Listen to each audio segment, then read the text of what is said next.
यानंतर बातमी मात्र राजकीय वर्तुळातली आहे, कारण सेना आणि भाजपमध्ये चांगलाच कलगीतुरा रंगल्याचं दिसतंय। सगळं काही समसमान हवं असं उद्धव ठाकरेंनी म्हटल्यानंतर या एकूणच सेनेच्या या घोषणेला भाजपच्या नेत्यांनी मात्र खिजवण्याचा प्रयत्न केला आणि त्यानंतर मात्र मुख्यमंत्री पदावरून युतीतला हा कलगीतुरा पुन्हा एकदा निर्माण झालेला पाहायला मिळाला, ज्यावर पुढची युतीची गोष्ट हिली जाणार आहे। पाहूया या संदर्भातलाच आमचा हा एक स्पेशल रिपोर्ट। आणि आपण आज सगळे जे एकत्र आलेलो आहोत, यापुढे आपण एक शपथ घेतली पाहिजे तर तुम्ही कार्यक्रम घ्या, मलाही बोलवा, मी तिकडे येऊन बोलतो। नाही म्हणजे असं समसमान, सगळं समसमान पाहिजे।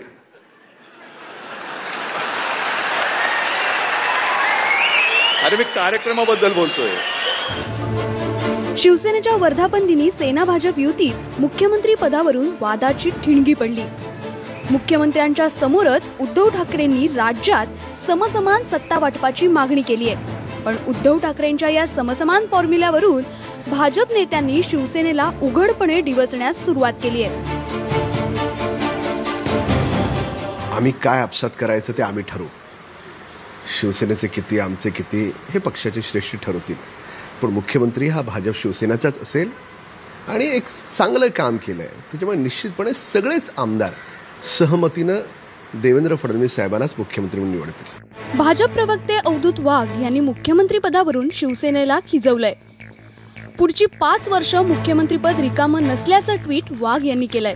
खरं तर मुख्यमंत्री देवेंद्र फडणवीसांनी हा मुद्दा गौण असल्याचं सांगत या विषयावर पडदा टाकण्याचा प्रयत्न केला होता, मात्र शिवसेनेच्या अजेंड्यावर मुख्यमंत्री पदाचा मुद्दा सर्वात वर असल्याचं उद्धव ठाकरेंनी दाखवून दिलंय।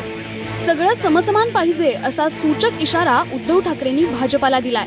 त्यामुळे आता एका युतीची दुसरी गोष्ट महाराष्ट्राच्या राजकारणात पाहायला मिळणार आहे। उदय जाधवसह ब्युरो रिपोर्ट, न्यूज 18 लोकमत।